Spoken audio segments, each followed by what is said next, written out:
Una buonasera cari telespettatori, un ben ritrovati. Riprendiamo con il ciclo, la collana di trasmissione dello Scrigno con un argomento che è diciamo un cult per quello che riguarda la nostra produzione. Parliamo di calendari che di anno in anno si rinnovano, vi mostriamo associazioni, enti e anche oggi lo faremo. Voglio cominciare con il comandante della Polizia Locale, il dottor Eros Dell'Ongo, che tra l'altro è anche consigliere nazionale dell'Associazione Nazionale Polizia Locale. Buonasera Eros. Buonasera a tutti quanti voi.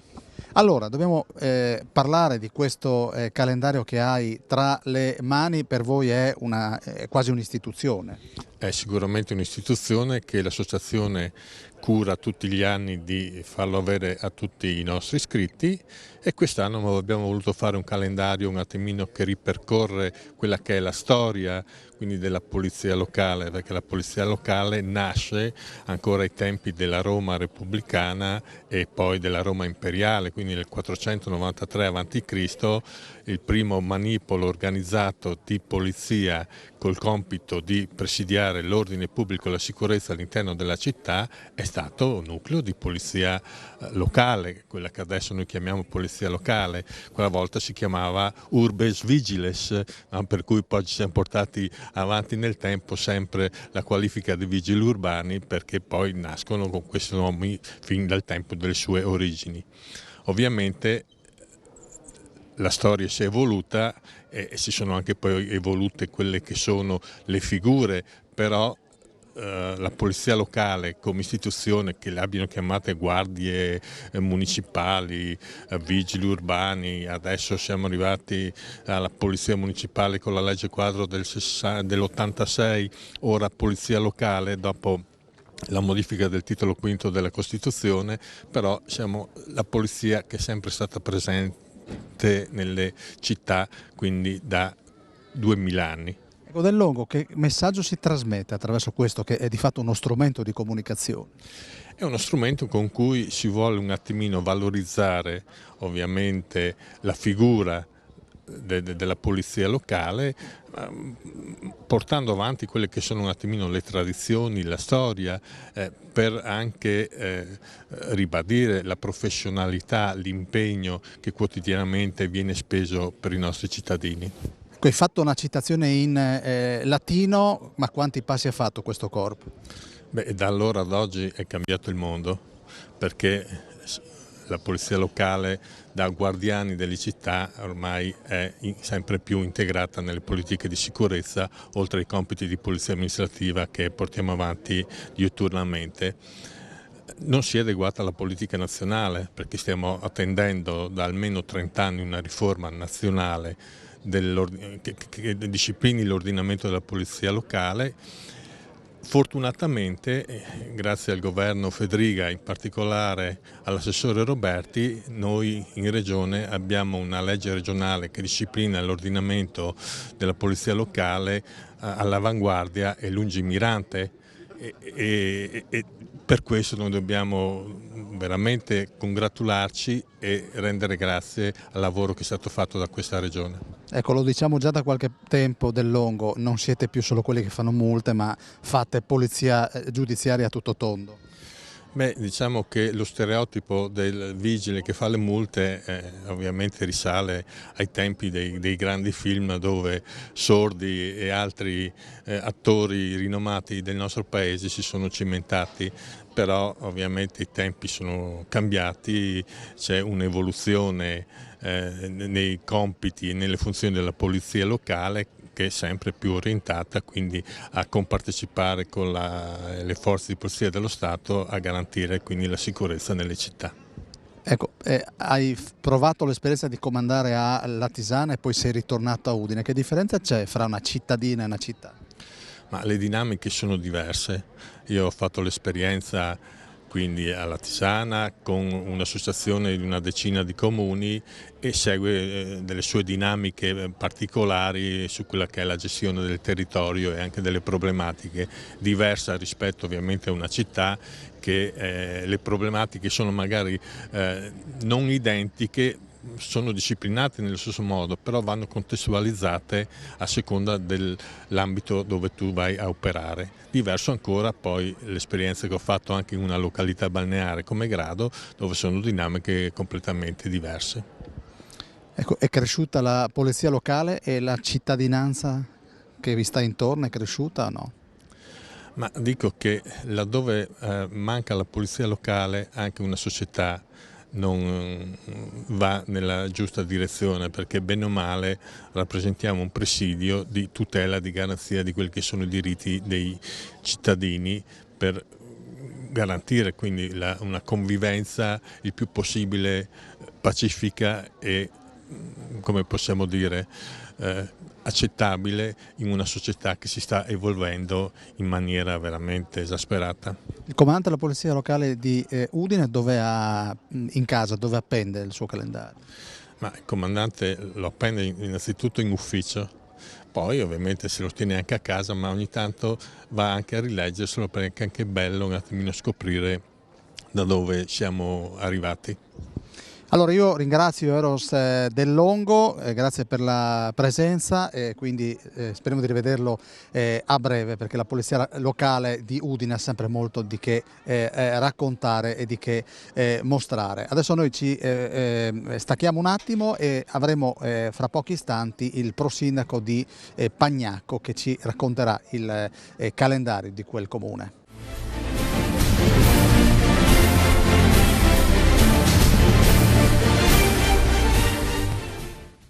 Un altro calendario, l'avevo annunciato pochi istanti fa, sono con il vice sindaco reggente Laura Sandruvi e il prosindaco di Pagnacco. Noi lo facciamo sempre molto volentieri, ricordiamo Luca Mazzaro che se n'è andato lo scorso anno e quindi ci sembra doveroso farlo. Allora, Laura, intanto chi è quest'uomo?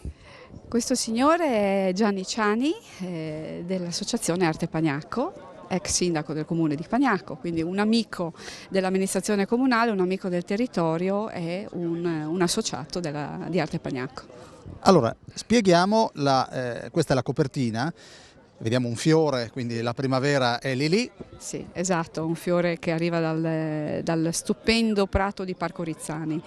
Il sodalizio con l'amministrazione comunale e l'associazione Arte Pagnacco da anni permette di realizzare appunto il calendario che arriva nelle case dei nostri cittadini, portando quelle che sono le abilità degli artisti dell'associazione in chiave territoriale. Quest'anno abbiamo dedicato, sono state dedicate le fotografie del territorio del nostro paese e abbiamo unito a questo anche la collaborazione dei bambini della quinta dell'Istituto Comprensivo di Pagnacco Martignacco, che per ogni mese hanno dedicato una poesia che si allacciava proprio all'immagine del territorio.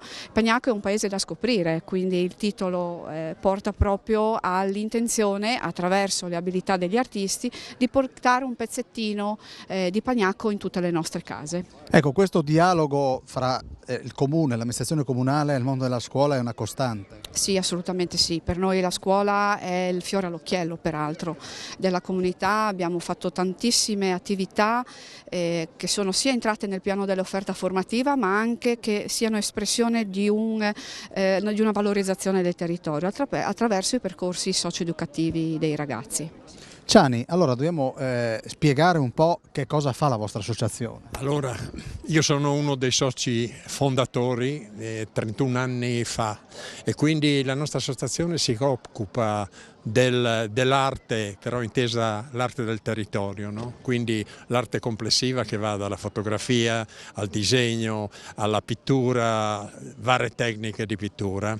E noi abbiamo cominciato 31 anni fa a fare questo lavoro di mettere vicino i nostri compaesani, adesso ci sono anche esterni che partecipano, però finalizzato a valorizzare l'arte.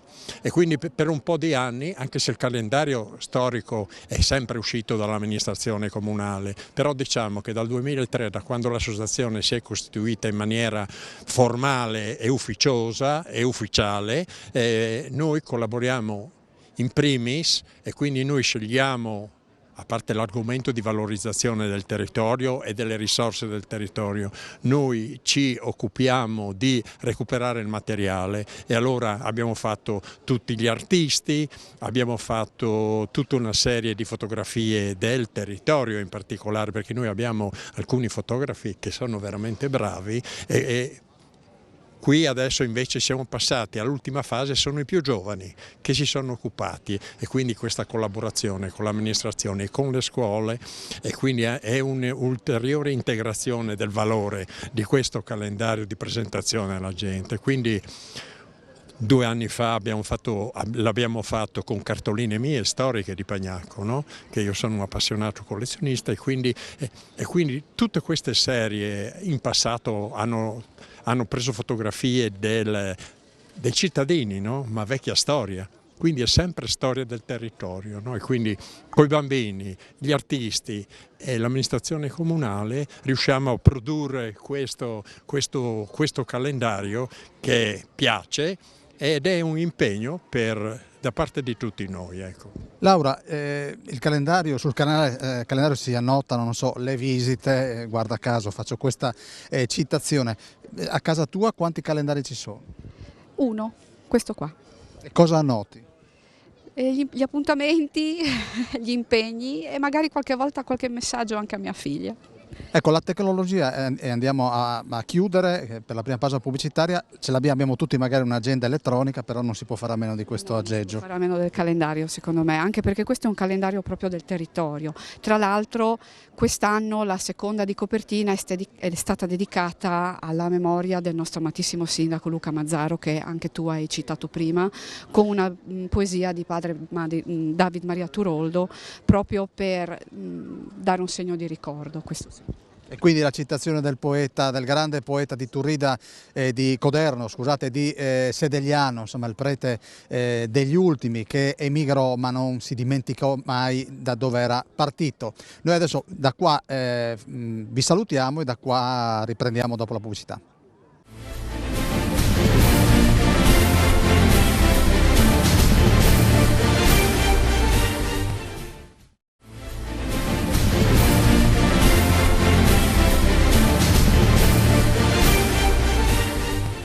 Seconda parte dello Scrigno, stiamo trasmettendo da piazza San Giacomo, il salotto buono di Udine. Qui stanno convergendo associazioni, rappresentanti di amministrazioni comunali proprio per illustrarci, narrarci i loro calendari. Questi due signori ho avuto il piacere di conoscerli in una tranquilla domenica, non mi ricordo se era autunno o era già inverno, e nel salottino, devo dirvi comodissimo, abbiamo commentato una delle gare dell'Udinese.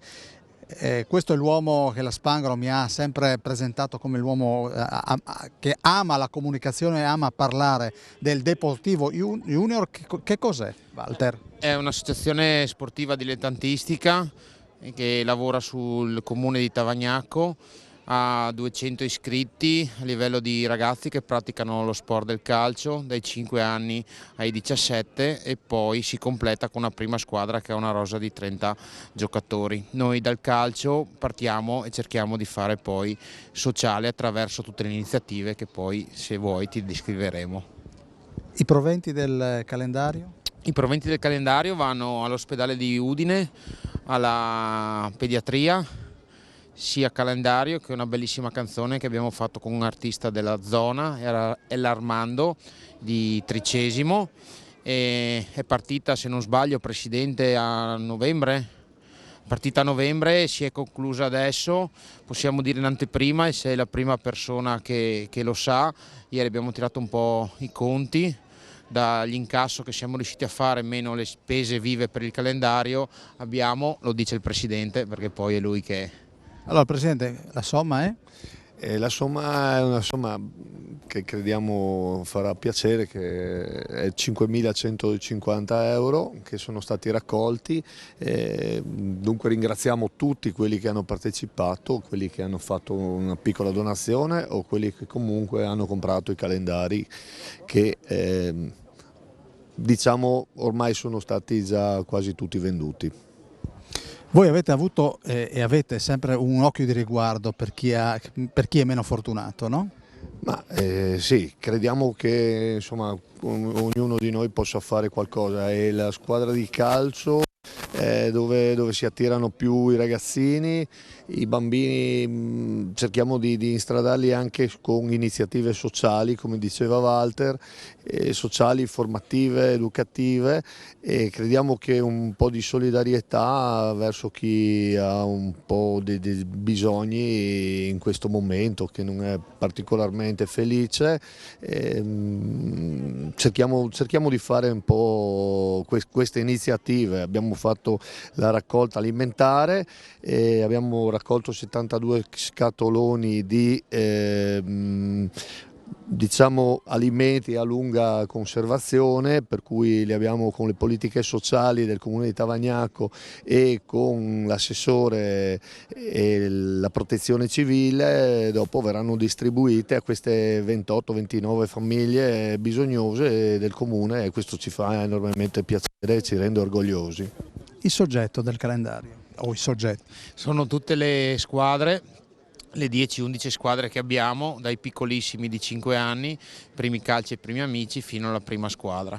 Abbiamo voluto coinvolgere anche poi tutti i dirigenti, tutti gli accompagnatori che dedicano il loro tempo, allenatori e vice allenatori che dedicano il loro tempo a livello di volontariato, e anche il gruppo di lavoro che sta portando avanti queste attività parallele alla parte sportiva. Ecco, il ruolo dei ragazzi li avete coinvolti per la realizzazione del calendario? Sì, li abbiamo coinvolti, cerchiamo sempre di cercare di dare il massimo a loro perché si rendano conto che è importante quello che stanno facendo. Hanno partecipato all'80-90% nelle foto, naturalmente qualcuno aveva degli impegni o di scuola o di lavoro. È una cosa che noi vogliamo, quest'anno è il primo anno che la facciamo, vogliamo portarla avanti anche nel tempo. Hanno risposto molto bene i genitori, i bambini stessi sono contenti e anche persone all'esterno del comune di Tavagnacco ci hanno dato una grossa mano. Allora, possiamo dire come pensate di chiudere la stagione? Ti chiedo un pronostico. L'obiettivo nostro è quello di cercare di far crescere costantemente e migliorare i ragazzi. Questo è il nostro obiettivo. Adesso l'obiettivo primario è tornare a giocare tutti quanti, sperando di essere usciti da questa pandemia. I settori giovanili i ragazzi devono migliorarsi, noi dobbiamo migliorarci anche come organizzazione e dirigenza, gli allenatori devono crescere e formarsi, e la prima squadra, che è poi un po' il fiore all'occhiello, sta facendo bene e deve continuare a far bene, perché poi tutto si chiude con un cerchio, speriamo, perfetto. Che cosa significa? Ce l'ho perché la tengo gelosamente in macchina, portare attorno al collo quella sciarpa. È un orgoglio e un piacere. Io mi sono avvicinato, conoscevo la società, mi sono avvicinato al presidente che è un amico, ho deciso di sviluppare proprio questi progetti al di là del calcio. È un entusiasmo continuo che spero di trasferirlo anche come cultura ai ragazzi più giovani. Sono un po' stufo io di sentir dire che le nuove generazioni non sono all'altezza di quelle vecchie. Noi dobbiamo cercare di dargli il possibile, aiutarli, stimolarli, risolvergli qualche problema se ne hanno, supportare i genitori, perché il futuro dipende da loro. Allora, grazie a Walter e grazie al presidente del Deportivo, spero di rivedervi in un'altra occasione, magari in quel salottino che veramente mi ha affascinato. Forza Deportivo. Noi adesso andremo a conoscere un po' più da vicino, anche se lo abbiamo fatto quando potevamo fare le trasmissioni in studio, Flavio Nigris con il calendario che unisce moto e signore.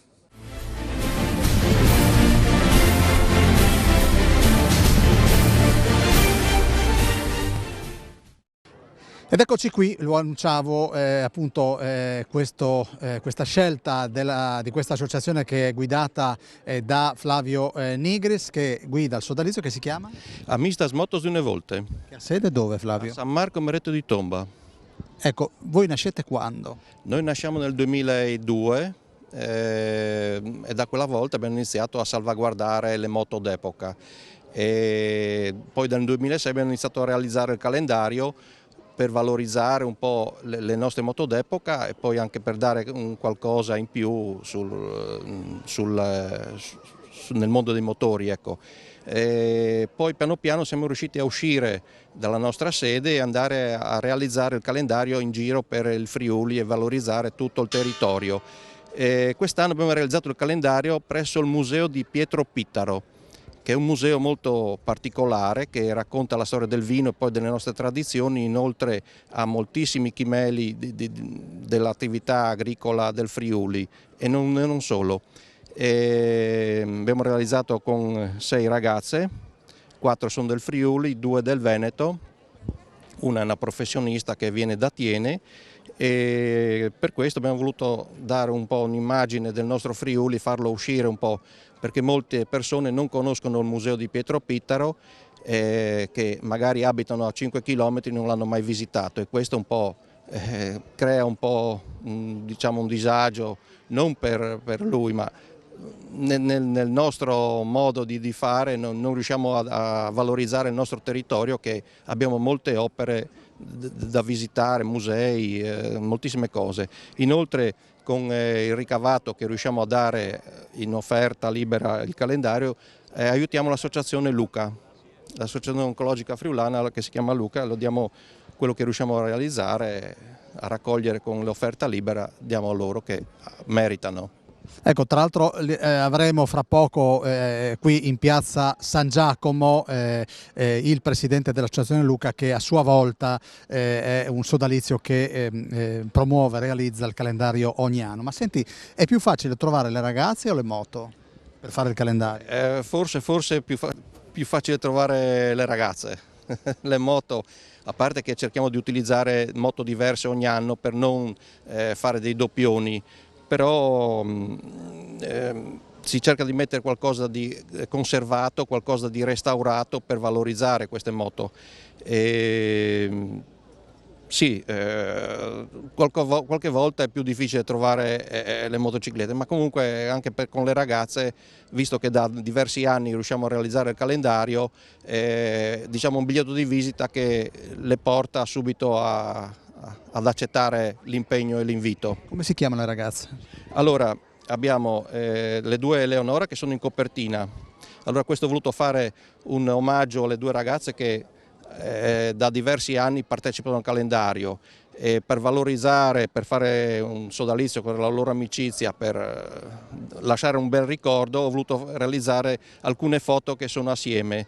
Poi abbiamo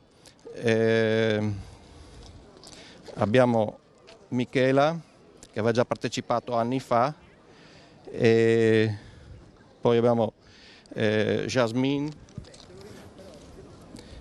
questa è sempre una ragazza, Eleonora. Ecco, senti, quante prove si fanno? Gli scatti, quelli giusti, arrivano subito? I giusti arrivano in pochi minuti, perché quando hanno già un po' di esperienza in questo campo e allora arrivano subito. Mediamente in giro di 2 ore riusciamo a realizzare il set, perché ci sono dei vari cambi abito e si realizza in pochi minuti, diciamo. Chi è il fotografo? Il fotografo è Flavio Zaccolo, attualmente un pensionato. Talmassons? Talmassons, sì. Svolgeva l'attività di fotografo a Talmassons. Attualmente è pensionato, allora si può dedicare molto più facilmente al nostro aiuto, diciamo, ci aiuta. Allora io ringrazio Flavio Nigris e ovviamente anche Zaccolo per i suoi scatti. Noi adesso andiamo in pubblicità e poi staccheremo dall'argomento calendario. Sapete che questa è una trasmissione che vuole raccontare, promuovere, insomma quasi quasi anche lodare chi fa del bene. Sono i volontari che da mesi garantiscono l'accoglienza e l'accesso al centro vaccinale di Gemona. Quindi noi adesso andiamo in pubblicità, grazie Flavio, alla prossima. Ciao, grazie a te.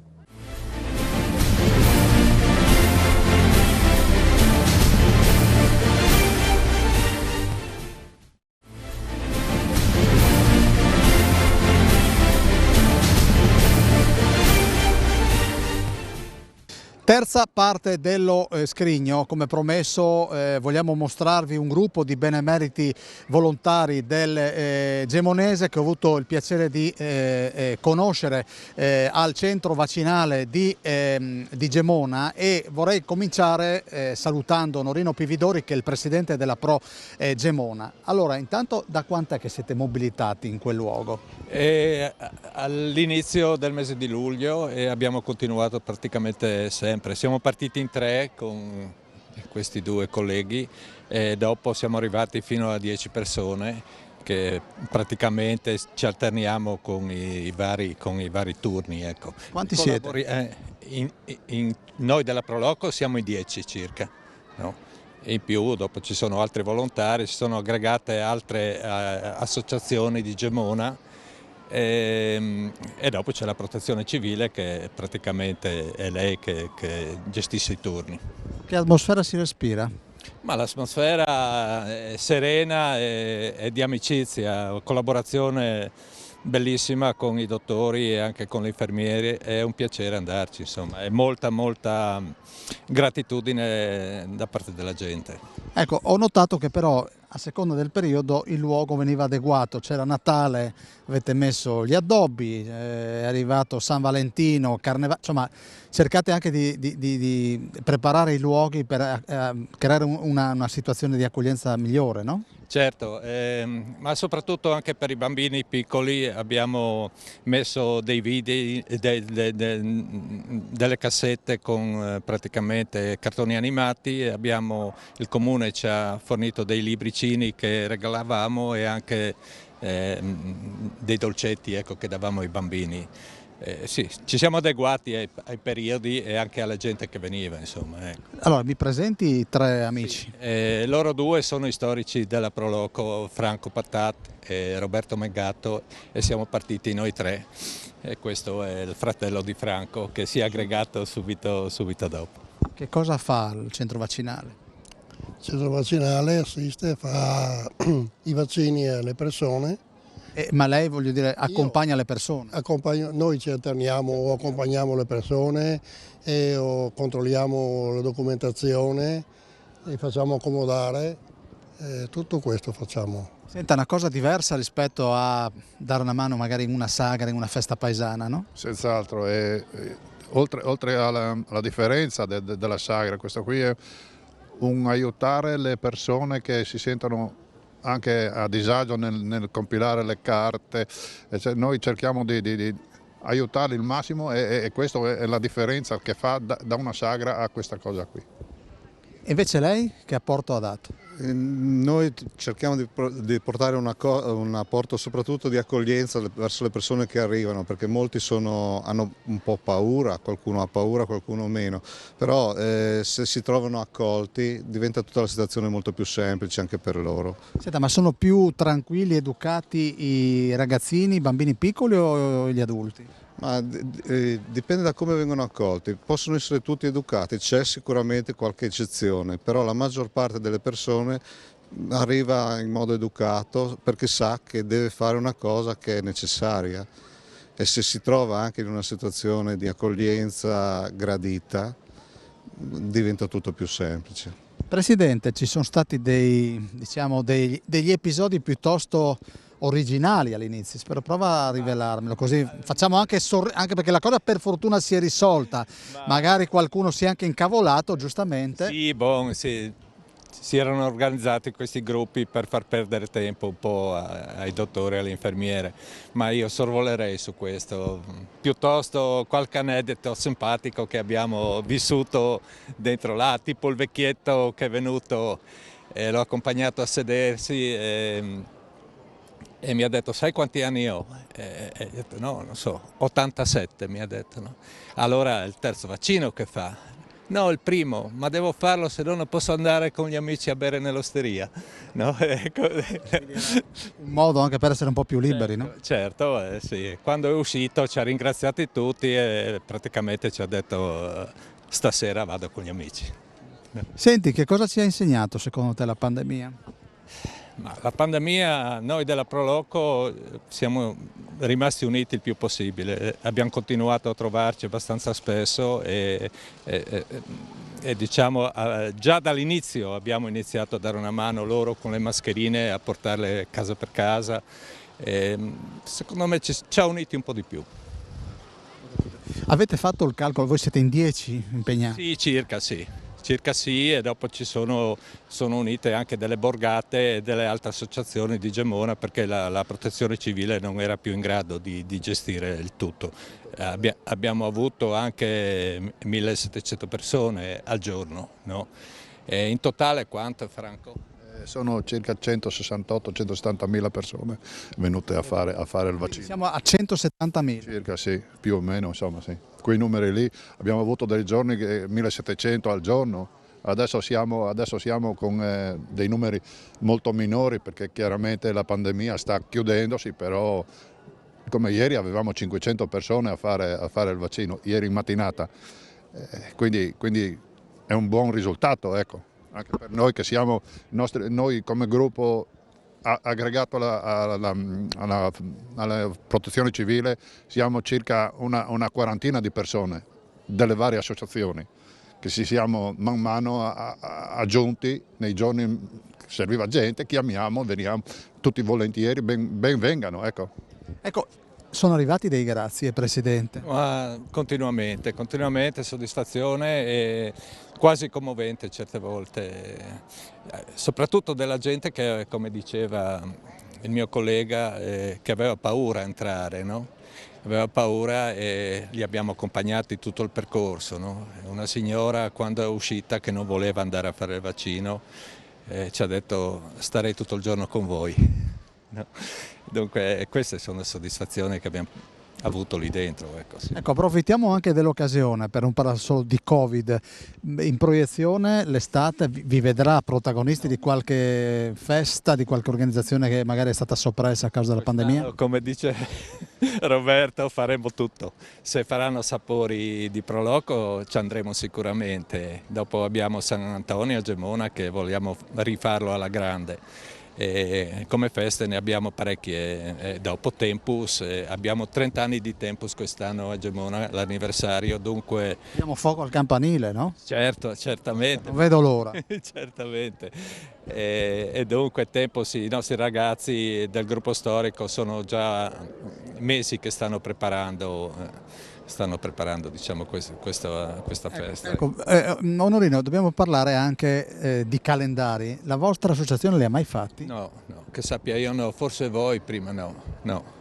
Ecco, potrebbe essere l'occasione? Sì, potrebbe essere l'occasione, quest'anno anche per i 30 anni di Tempus potrebbe essere proprio l'occasione per farlo, sì. Spieghiamo cos'è Tempus.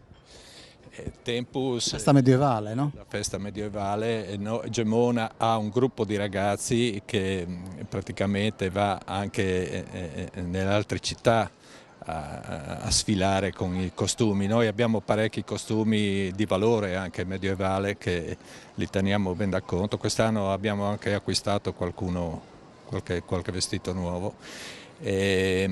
Tempus porta a Gemona sulle 25.000 persone in 3-4 giorni che si fa l'ultima volta, 4 giorni abbiamo fatto, no? Mi sembra, sì. Ecco.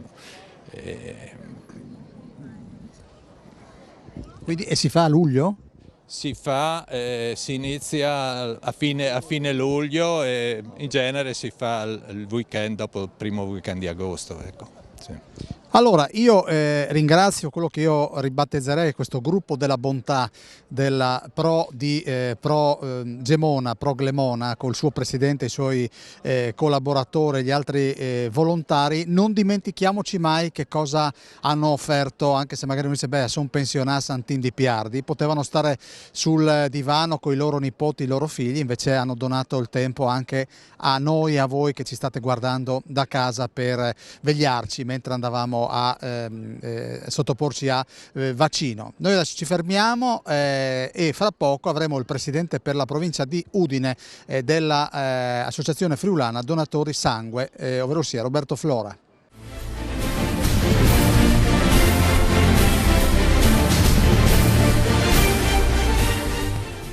Ed eccoci con Roberto Flora, ve l'avevo preannunciato, il presidente della FDS. Prima di parlare di calendari voglio mostrarvi e ringrazio Flora e anche il vicepresidente che è andato Mauro Rosso, sì. Mauro Rosso, che tra l'altro è anche il presidente della sezione di Martignaco. C'è questo dono che indosserò al più presto, c'è ovviamente sulla parte sinistra l'aquila del Friuli, quindi un simbolo riconosciuto e come, e poi invece qua il marchio Fidas. Allora, due elementi, due simboli importanti, Roberto. Due simboli importanti, sì, perché sono la cultura del nostro dono, che in Friuli è nata 63 anni fa con la FDS, e poi la Fidas, che è la Federazione Italiana del Dono di Sangue, che è stata fondata appunto da Giovanni Faleschini, appunto anche dalla FDS Udine, diciamo, in amicizia con la Liguria, col Piemonte in quegli anni, e quindi oltre 61 anni che siamo anche sul territorio nazionale presenti con la nostra associazione e con i valori che ha. Ecco Flora, tu hai già dato, potremmo parlare un'ora e mezza di donatori di sangue. Ricordiamo tra l'altro anche una rubrica che ho il piacere di curare settimanalmente ogni venerdì sul settimanale Il Friuli, che fa parte del nostro gruppo, il gruppo Media Friuli, e quindi ogni settimana diamo spazio, e gli spunti arrivano soprattutto da questo signore, dal segretario generale, ricordami, Tirelli, quindi lo ringrazio e lo saluto, e magari chissà se un giorno dedicherò una pagina anche al segretario generale, quindi vi invito il venerdì ad andare a consultare il settimanale Il Friuli, dove appunto parliamo di donatori di sangue. Abbiamo ancora 50 secondi, andiamo in poi step, poi ritorniamo qua ovviamente. Come si è chiuso il 2021? Si è chiuso bene, perché praticamente abbiamo equivalso lo stesso del 2020, essendo 2 anni particolari, perché sappiamo che la pandemia ha influenzato tantissimo anche il volontariato, per questo sono risultati importanti per via dei numeri anche. Quante sono state le donazioni? Oltre 35.000, quindi tra sangue e plasma, e mettiamo un ragionamento che siamo quasi il 50% delle donazioni in regione. Pubblicità.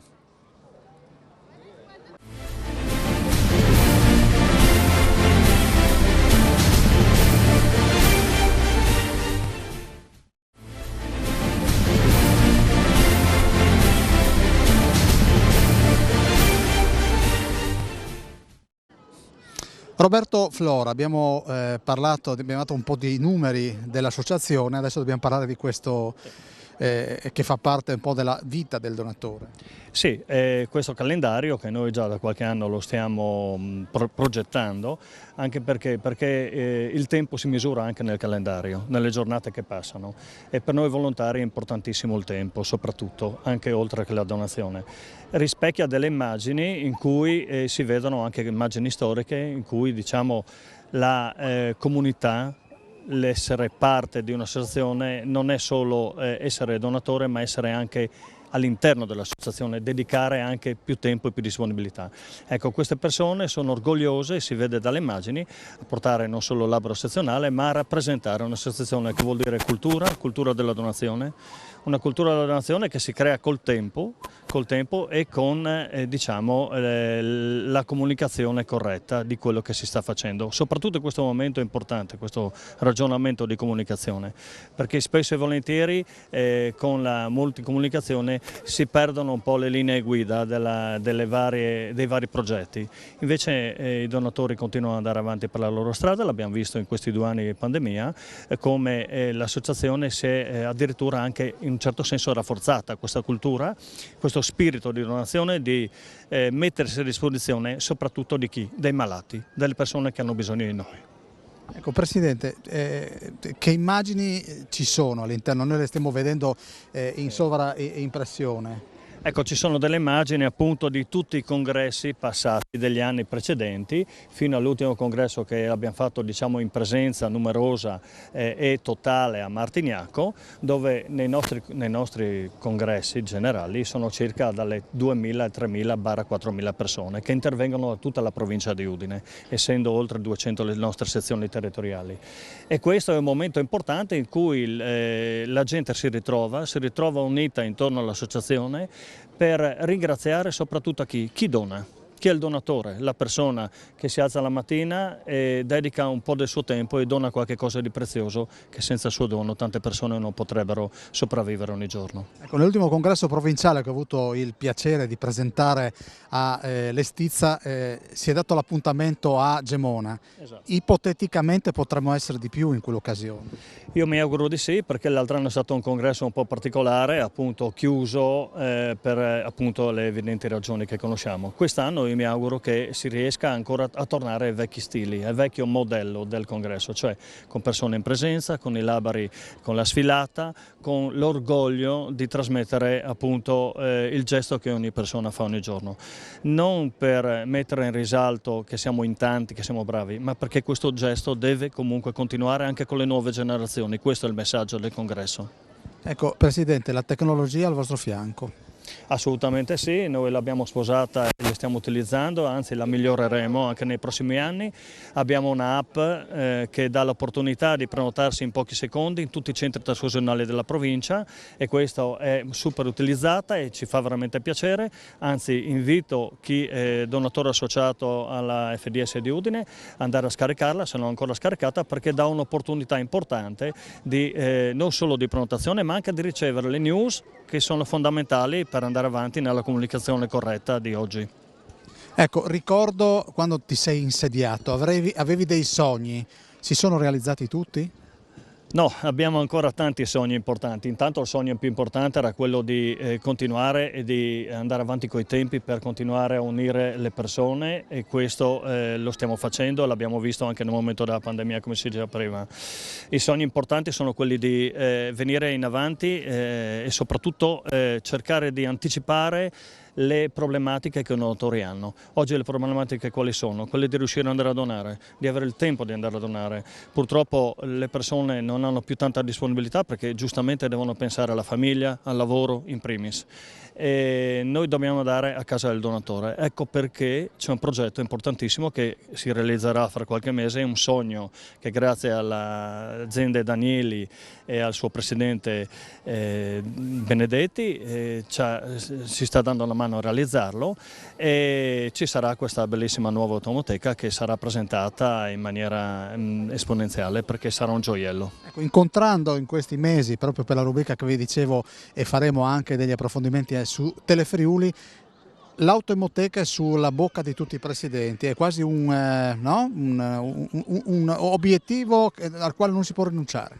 Sì, perché abbiamo visto quanto è importante questo mezzo, soprattutto la pandemia ha fatto comprendere che quando la gente aveva un po' paura di tornare ai centri trasfusionali a donare, l'automoteca invece era molto gettonata. Ecco perché questo progetto è stato sposato da tutte le sezioni, anzi spesso e volentieri abbiamo più richieste di quelle che possono essere esaudite, perché l'altro anno sono state 268 le uscite nell'arco dell'anno, ma quest'anno arrivando anche la nuova automoteca già a fine giugno ne avremo oltre 150. Se l'altra metà dell'anno saranno uguali supereremo il record di quelle già di quest'anno. Presidente, andiamo a chiudere, c'è stata una tua spedizione a Roma di recente.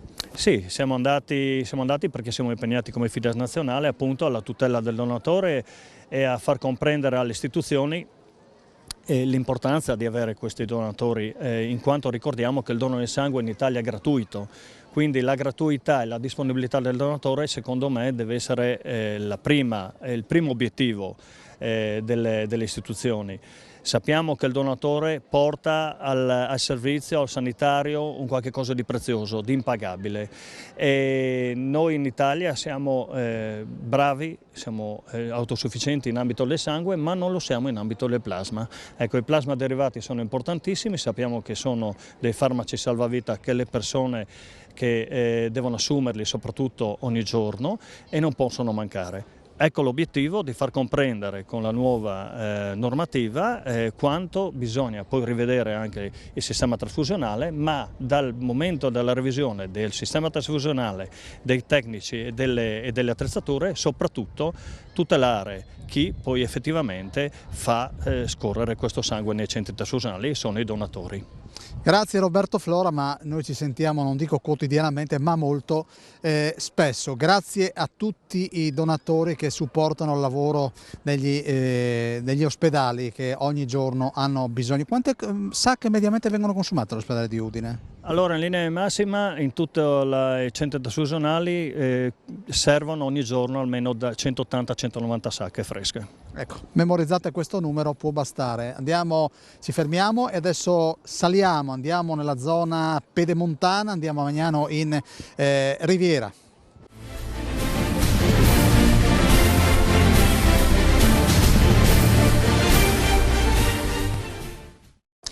Ed eccoci nuovamente a parlare di calendari grazie alla presenza del presidente dell'Associazione Friulana Donatori Sangue, Roberto Flora, che ha fatto un po' un bilancio di quella che è l'attività veramente operativa dei donatori friulani, una statistica che sorride al sodalizio che ha sede dal punto di vista provinciale al Santa Maria della Misericordia, e vi rinnovo l'invito a recarvi nei centri trasfusionali.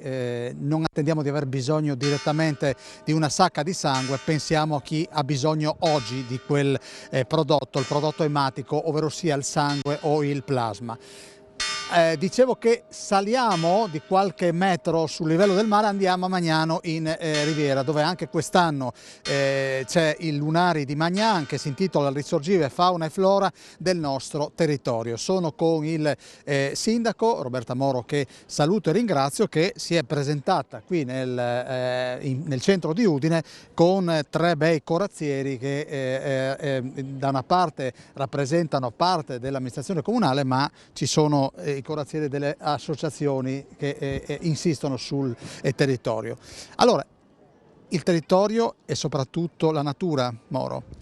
Sì, grazie, buonasera a tutti. Grazie a Daniele, grazie a Telefriuli per aver rinnovato anche quest'anno l'invito alla presentazione del Lunari di Magnan, che è il calendario di Magnano. Perché? Innanzitutto perché contiene una serie di informazioni per i nostri cittadini, dagli orari degli uffici, alle settimane della raccolta differenziata, ai numeri utili, all'elenco di tutte le associazioni del nostro territorio, nonché di tutte quelle che sono le iniziative che vengono promosse durante l'anno, le sagre paesane, piuttosto che le rappresentazioni teatrali, le assemblee, iniziative che speriamo quest'anno vengano finalmente portate avanti, visto che questi 2 anni di pandemia hanno sacrificato quelle che sono le attività del territorio, ma è soprattutto un calendario che ormai da metà degli anni '80 racconta la storia, le tradizioni del nostro territorio, e qua sta la bravura di coloro amministratori locali, in questo caso il nostro consigliere Ezio Bassi, che portano avanti appunto questa realizzazione. Perché? Perché si tratta di rendere contemporanei dei temi che comunque sono legati all'identità del territorio, identità che deve essere mantenuta sempre forte e viva. Non a caso il calendario viene redatto in lingua friulana.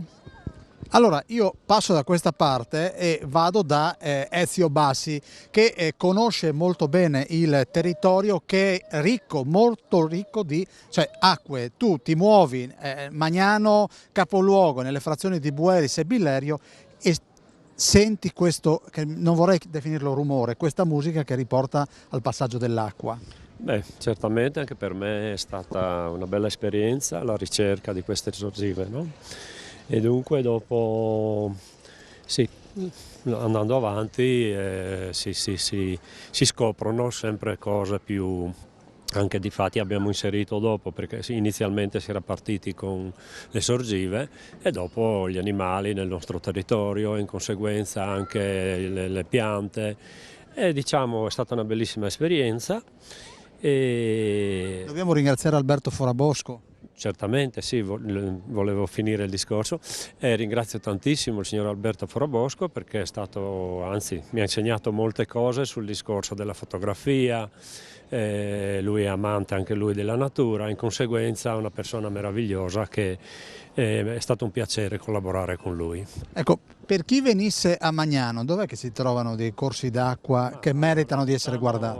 Il mio primo pensiero, perché al posto di descrivere, diciamo, di descrivere dove la sorgiva, e fra l'altro invece di scrivere ho messo una poesia su ogni mese, no?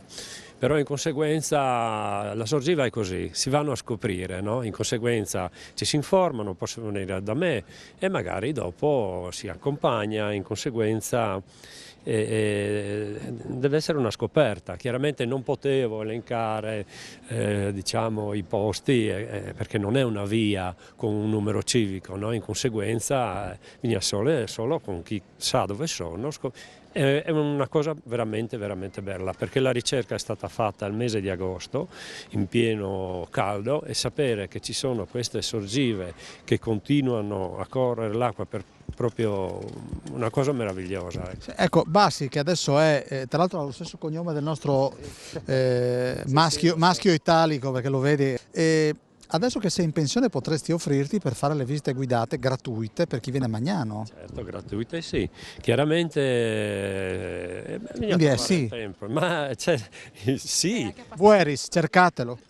Anche perché è un appassionato di storia, questo basta suoni e lui ti spiega. Certo, sì, però chiaramente bisogna dedicare magari la giornata, il sabato, perché non faccio solo questo, diciamo. So, Ezio Bassi, lo so. Sai che mi piace andare a legna anche, Lo no? so, anche a me, adesso un po' di meno. In conseguenza ci sono tante cose. Ecco. Allora, noi adesso dobbiamo andare in pubblicità e riprendiamo, perché vedo già piacevolmente il number one dell'associazione Luca Onlus, però dobbiamo parlare ancora del calendario, ma di quei signori, tra l'altro quei signori che gestiscono un'associazione che si preoccupa degli anziani, Chialà in Denant. Pensa che bel titolo. Andiamo in pubblicità.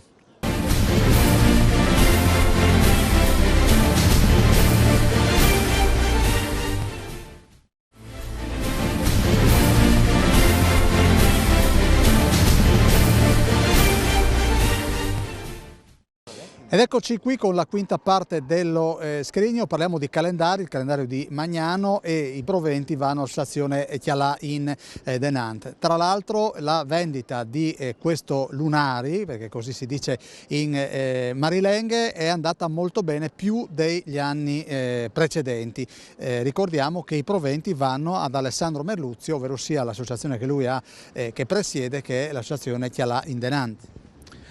Buongiorno, ringrazio l'amministrazione comunale per questa opportunità che ci danno di avere un finanziamento che è molto importante, non tanto perché noi siamo tutti volontari e quindi non è che abbiamo delle spese, ma ci sono i mezzi che ci portano via un bel po' dei nostri introiti e il carburante per muoversi, insomma.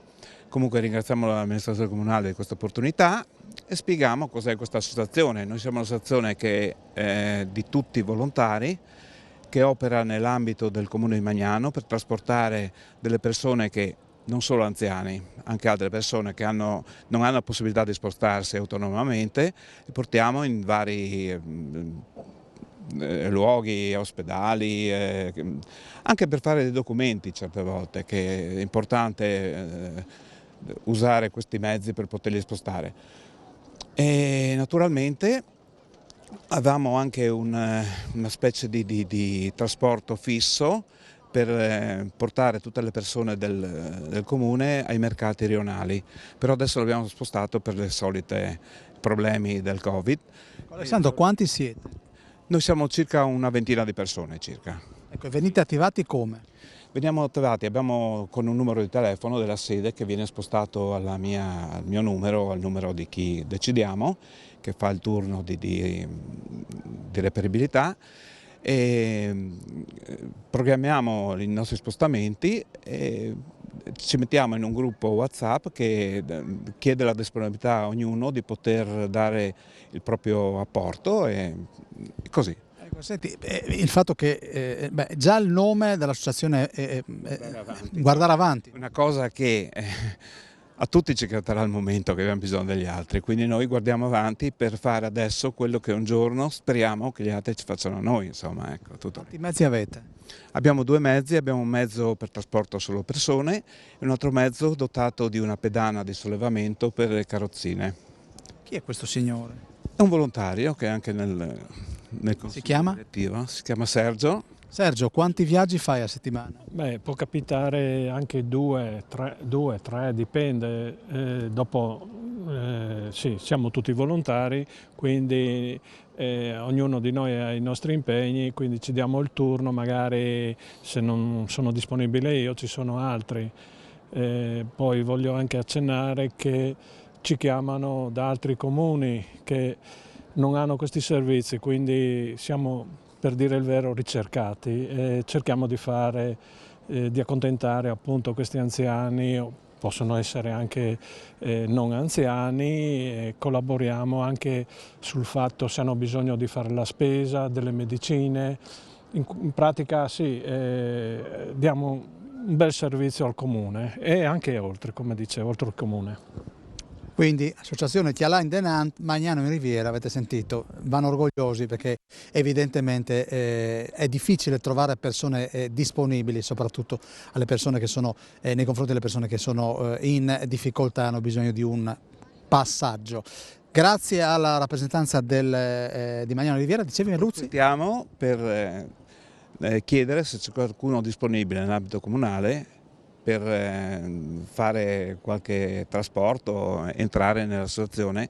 Non è una cosa impegnativa, perché più siamo e meno siamo impegnati. Quindi se c'è qualche volontario, associazione Chialain Denant Magnano in Riviera. Adesso direi che possiamo fermarci perché c'è l'associazione Luca Onlus.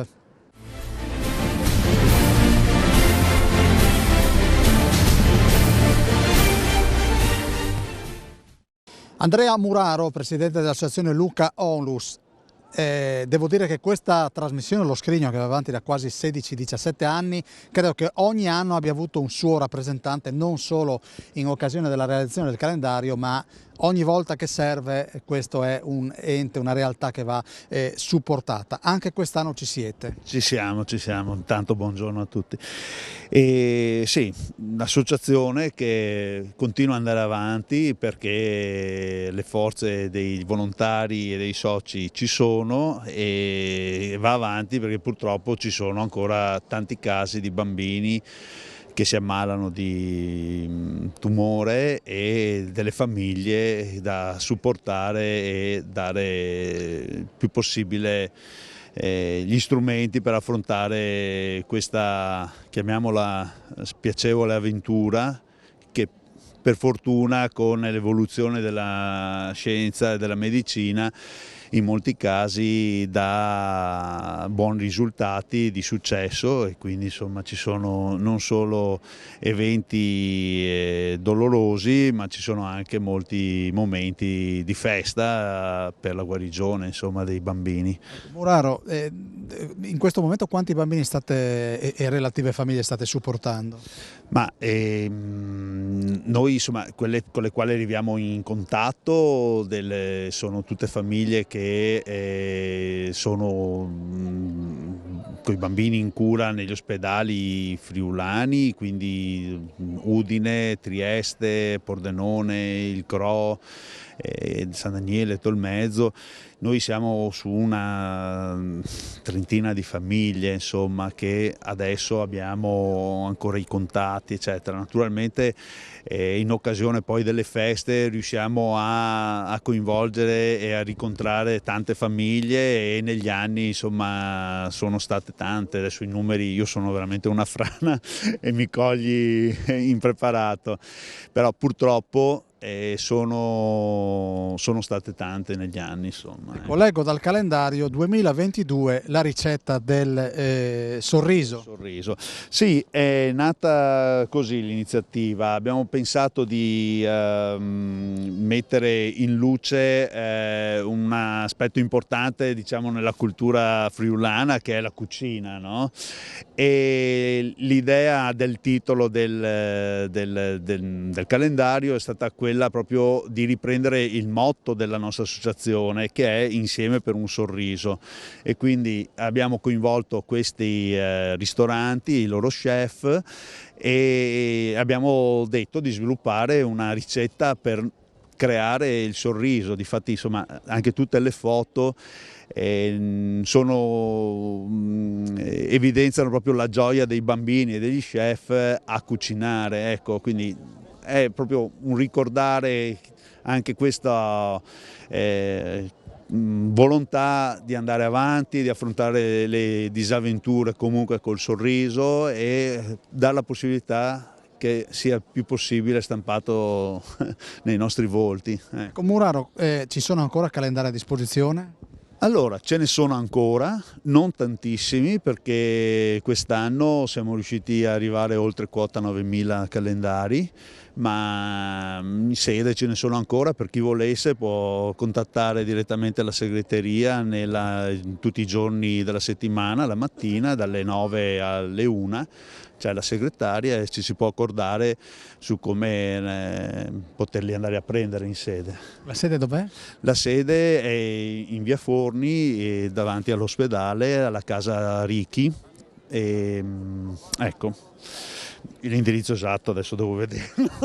No, comunque, vabbè, tanto comunque, sì. Siete presenti anche su Facebook, quindi, esatto. Quindi Luca Onlus, e cercate l'indirizzo, si possono acquistare ancora dei calendari. Assolutamente, sì, noi lo consideriamo proprio un'offerta che la collettività friulana fa verso di noi, e devo ringraziare tutti veramente, perché oltre a sostenerci con il calendario ci sostengono tanto con le iniziative che speriamo che possano riprendere dopo questo periodo di pandemia, e tanto anche con il 5 per 1000, e questo ci permette veramente di affrontare tutti i progetti anche con le strutture mediche e sanitarie che abbiamo in corso, e di assistere sempre meglio le famiglie con l'assistenza psicologica e tutto quello che può servire a loro. Grazie Presidente Muraro, noi ringraziamo l'associazione Luca Onlus, andiamo in pubblicità. Nell'ultima parte, quindi la sesta dello scrigno, avremo l'assessore alla cultura di Lignano che ci parla del calendario appunto del capoluogo balneare friulano, e chiuderemo con il Civiform, quindi un calendario tutto studiato e realizzato dagli studenti dell'Istituto Cividalese.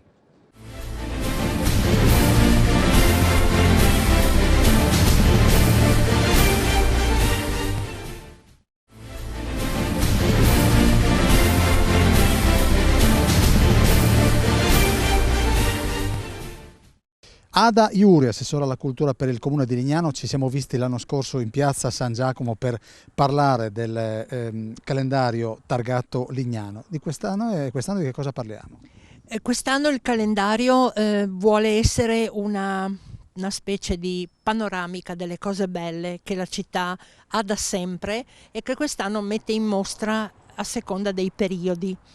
Nel senso che quest'anno il calendario si chiama Cartoline da Lignano, e abbiamo cercato di dare una tematica fotografica per ogni mese dell'anno. Per dire, nel mese di maggio ci sono i fiori, nel mese di febbraio ci sono le opportunità che si hanno tra il Cinema City, l'Arena, la Terrazza Mare, cioè negli angoli dove vengono sviluppati degli eventi, dei concerti, eccetera. È semplicemente un modo per pensare e guardare a una Lignano positiva, tutto lì. Ecco, per staccare un attimo dal calendario, mi pare che le prenotazioni vanno nella direzione che indichi tu. Assolutamente, da quel che ho capito, da quel che si vede, da quel che si legge sui prontuari e sui registri, diciamo, delle prenotazioni per l'estate, mi pare che Lignano sia ancora preferita da moltissimi ospiti, da moltissimi turisti, da moltissime persone che vogliono e desiderano vivere le loro vacanze a Lignano. C'è una ripresa dell'affitto a lunga scadenza, nel senso che moltissime famiglie, questa secondo me è una curiosità che fa piacere, affittano il loro appartamento o il loro alloggio per lunghi periodi, addirittura maggio-settembre, addirittura agosto, luglio-agosto, cioè è una cosa che fa piacere, perché al di là di tutto quello che si può dire di una Lignano che non funziona, secondo me i turisti e i visitatori premiano ancora questa città di mare. Tornando al calendario, un tempo, io ero piccolino, arrivavano le cartoline da Lignano. Ce n'è una che magari vuoi descrivere ai nostri telespettatori? Ma lì abbiamo, nel mese di aprile per esempio, ci sono 4 immagini di Terrazza Mare. 2 immagini sono delle 2 vecchie Terrazza Mare e 2 sono della nuova. Direi che sono le cartoline più iconiche della città, e adesso con i nuovi progetti, con i nuovi sogni di questa terrazza che guarda sulla linea dell'orizzonte, mi pare che quella sia la cartolina con più senso, insomma, con più significato, sia dal punto di vista storico, sia dal punto di vista del guardiamo il mare con sorriso, speranza e tanto affetto. Che orizzonte vedi? Per mia natura devo vederlo assolutamente sgombero da nuvole e da temporali. La linea dell'orizzonte di Lignano è la linea più lunga nel Friuli Venezia Giulia, quindi deve essere per forza una linea serena e di luce, piena di luce, di tanta luce. Dove si trova il calendario? Ormai è esaurito perché viene distribuito nelle edicole, nei punti chiave e va prevalentemente ai residenti, ma so di un'edicola che lo distribuisce volentieri anche ai visitatori invernali, anche oltralpe. Quindi questo è un ottimo segnale. Il calendario vuole proprio essere un augurio, sì, un augurio per un anno pieno di buone cose. E con un'Ada Iuri oltremodo ottimista, quindi ci facciamo contagiare da questa positività che ci porta a Lignano in quest'estate 2022, che non dico che le porte, ma manca poco. Secondo me manca pochissimo proprio. Ringraziamo e adesso ci spostiamo a Cividale, dove c'è un altro calendario, quello del Civiform.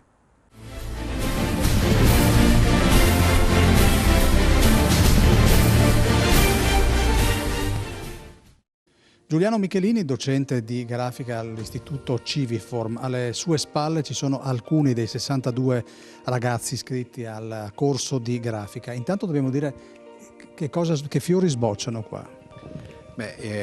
Loro diventeranno, con la qualifica dopo il terzo anno, diventeranno dei grafici, dei tecnici grafici, e quindi fanno un percorso completo, insomma, per riuscire a gestire tutto quello che rappresenta un po' la grafica al giorno d'oggi, quindi sia la grafica digitale sia la grafica su carta, tanto è vero che il percorso che fanno loro è completo anche tutta la fase di stampa e allestimento, oltre che alla fase di produzione vera e propria sui computer, come vedete qui alle mie spalle.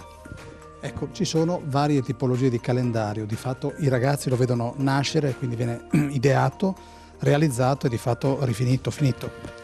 Sì, diciamo che per loro questo è un esercizio molto completo, perché chiaramente diciamo, per noi è un pretesto per farli ragionare sia sulla parte progettuale sia sulla parte, diciamo, formativa dell'oggetto stesso. Chiaramente questo varia, diciamo, anche come complessità con le annualità, quindi non so, al secondo anno c'è un certo livello di complessità, al terzo anno un altro livello. Però ecco, per noi è molto importante perché come appunto esercizio simula ciò che avviene nel mondo reale quando si progetta un oggetto grafico così complesso come può essere il calendario, che è formato sia da una parte, come dire, di immagini, tanto è vero che appunto i ragazzi si misurano anche con tutta una serie di problematiche di fotomontaggio, poi di composizione, quindi anche di impaginazione del calendario stesso, fino ad arrivare alla stampa e all'allestimento finale. Prof, il calendario per il Civiform è una tradizione? Sì, proprio perché troviamo didatticamente molto efficace questo tipo di lavoro. Sono tanti anni che noi proponiamo ai ragazzi di fare questo lavoro, tipicamente lo facciamo appunto verso novembre, dicembre, in modo che siano pronti per gennaio, e negli anni abbiamo ormai credo siano più di 10 anni che lavoriamo con questa modalità ed è diventato uno dei nostri capolavori, diciamo, un po' più tradizionali. I soggetti? Ecco, questa è la parte divertente soprattutto per loro.